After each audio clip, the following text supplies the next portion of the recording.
Assalamualaikum warahmatullahi wabarakatuh. Kembali lagi dengan saya Iqbal Saputra. Mari kita belajar. Di video yang kali ini kita akan membahas tentang sosok pahlawan nasional dan merupakan tokoh Muhammadiyah. Nah, tidak lain tidak bukan adalah Ki Bagus Hadikusumo. Mari kita simak sejarah beliau dengan baik. Peran dan perjuangan Ki Bagus Hadikusumo. Bisa kalian lihat, itu adalah foto sosok dari Ki Bagus Hadikusumo ketika dia sudah tua, gitu. Nah, Ki Bagus Hadikusumo ini merupakan tokoh nasional yang lahir di kota Yogyakarta, yaitu pada tanggal 24 November 1890. Beliau memiliki panggilan kecilnya pada saat usianya masih kecil, yaitu dipanggil dengan nama Hidayat. Gitu. Nah, beliau adalah putra dari Raden Haji Hashim Ismail. Begitu, merupakan sosok lurah Keraton Yogyakarta. Gitu, atau abdi dalamnya kota Yogyakarta, Keraton Kota Yogyakarta. Nah, beliau adalah adik kandung dari Haji Suja dan Haji Farudin. Nah, keduanya, kalau kalian pernah menonton film tentang Sang Pencerah, keduanya adalah murid dari Kiai Haji Ahmad Dahlan itu sendiri. Selanjutnya, pendidikan Ki Bagus Hadikusumo hanyalah SD.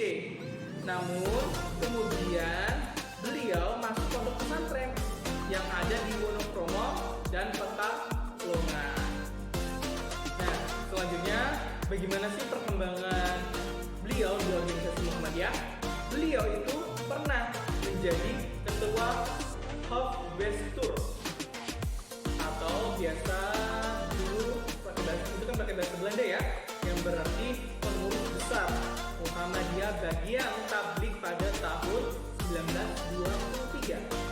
Itu udah ulangi, ketua Hofbestur.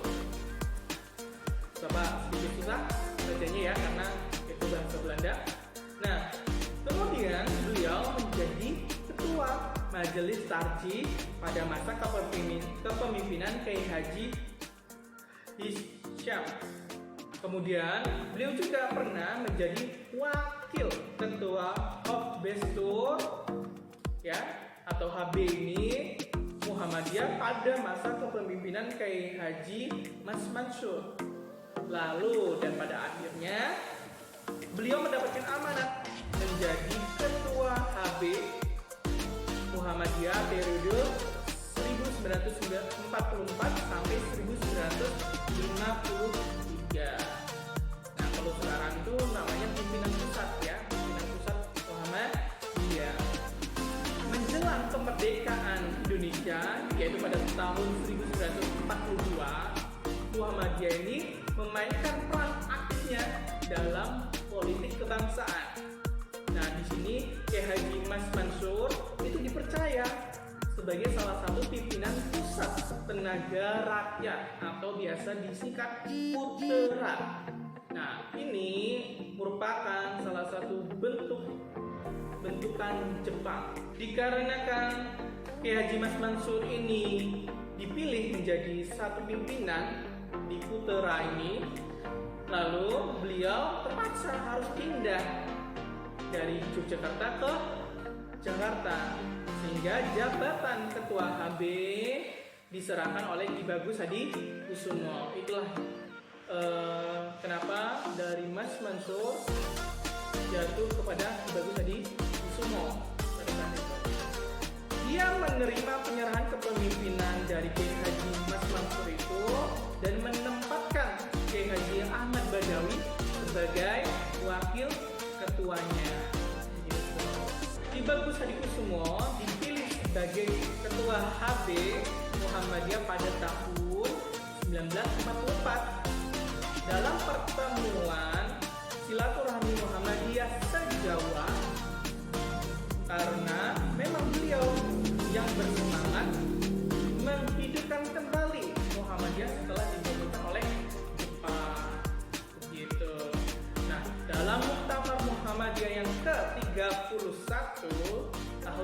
1950 di Yogyakarta, Ki Bagus Hadikusumo ini terpilih kembali sebagai Ketua Umum Pengurus Besar Muhammadiyah atau sekarang pimpinan pusatnya.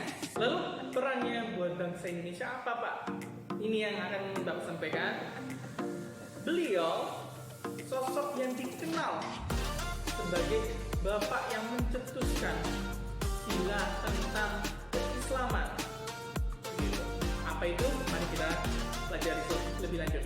Nah, dalam perdebatan di sidang PPKI, nah beliau itu termasuk anggota dari PPKI. Ki Bagus terkesan kolot dan kaku. Dia adalah tokoh yang paling keras memperjuangkan Islam sebagai dasar negara Indonesia. Salah satu yang membedakan Ki Bagus dengan tokoh yang lain ialah sikapnya yang keras kepala, namun demikian dia juga memiliki pandangan yang luas tentang persatuan dan kesatuan bangsa. Apa sih yang beliau pertahankan? Nah, dia paham tentang keberagaman masyarakat di sekelilingnya.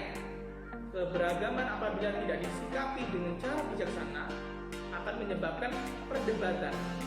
Dia paham betul bagaimana rentannya perselisihan golongan, baik suku, ras, maupun agama pada saat itu.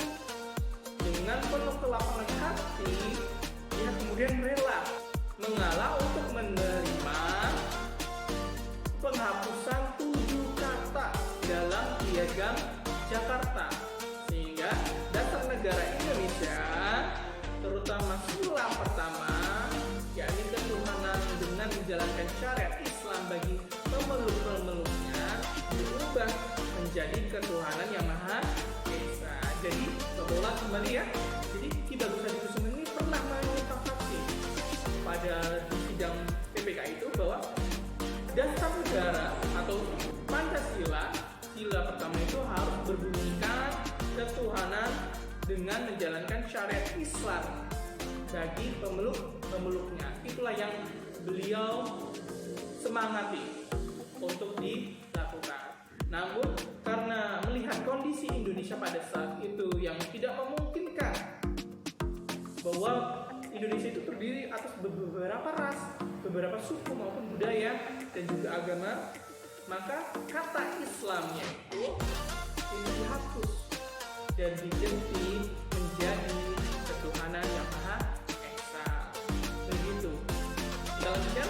Nah, sikap keras Ki Bagus Hadikusumo ini hampir saja melahirkan perpecahan di kalangan PPKI jika unsur Islam ini dimasukkan dalam konstitusi negara.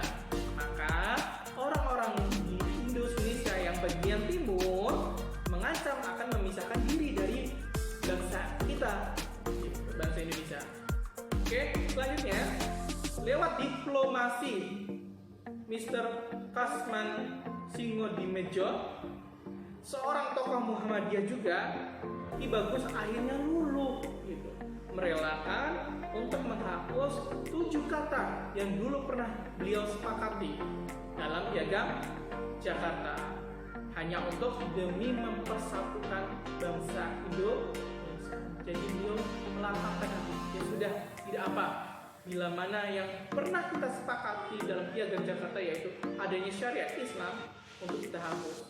Nah, meskipun secara eksplisit tidak dapat menerapkan 7 kata dalam Piagam Jakarta, tetapi secara implisit umat Islam berhasil menerapkan ajaran ketauhidan sebagai sila pertama. Bersama dengan Profesor K. Haji Abdul Kahar Muzakir, beliau pun menerima Pancasila dengan syarat ketuhanan yang Maha Esa diartikan sebagai ketauhidan atau tauhid, mengesahkan Allah. Nah, hasilnya semua kalangan umat beragama di Indonesia menyepakati rumusan sila pertama tersebut. Umat Islam harusnya berbangga karena secara politik telah berhasil mewujudkan sila tentang ketauhidan sebagai dasar negara Republik Indonesia. Gitu. Jadi sila pertama yaitu ketuhanan yang Maha Esa. Nah, beliau ingin menganggap bahwa ketuhanan yang Maha Esa, tapi Tuhan itu ya Esa, satu tauhid. Nah, selain peran beliau dalam PPKI atau Panitia Persiapan Kemerdekaan Indonesia, beliau juga ada salah satu jasa beliau bagi umat Islam. Apa itu? Mari kita bahas. Nah, Indonesia saat penjajahan Jepang saat itu Jepang itu mengajarkan kepada umat ataupun seluruh orang yang ada di Indonesia, seluruh masyarakat yang ada di Indonesia untuk melakukan upacara sekere. Nah, lalu Ki Bagus Hadikusuma inilah sosok yang dengan tegas menentang adanya upacara sekere. Karena apa? Karena upacara sekere ini adalah sikap menghormati dan membungkukkan badan ke arah matahari terbit setiap pagi, setiap pertemuan umum, dan setiap nama Tenno Haikai, yaitu Kaisar Jepang disebut. Nah, jadi pada saat itu masyarakat Indonesia seluruhnya pada masa penjajahan Jepang, ketika menjelang pagi hari itu disuruh untuk membungkukkan badan ke arah matahari terbit. Gitu. Nah, Ki Bagus memandang itu tidak sesuai dengan nilai ajaran agama Islam. Begitu, bahwa ajaran agama Islam tidak boleh tunduk ataupun sujud kepada selain kepada Allah SWT. Itulah perjuangan Ki Bagus Hadikusuma dalam memerangi upacara sekere yang dulunya sangat diwajibkan untuk seluruh masyarakat di Indonesia. Gitu. Akhirnya perjuangan Ki Bagus Hadikusuma itu berakhir, yaitu beliau wafat pada hari Jumat pada tanggal 3 September 1954. Kisah akhir dari Ki Bagus Hadikusuma.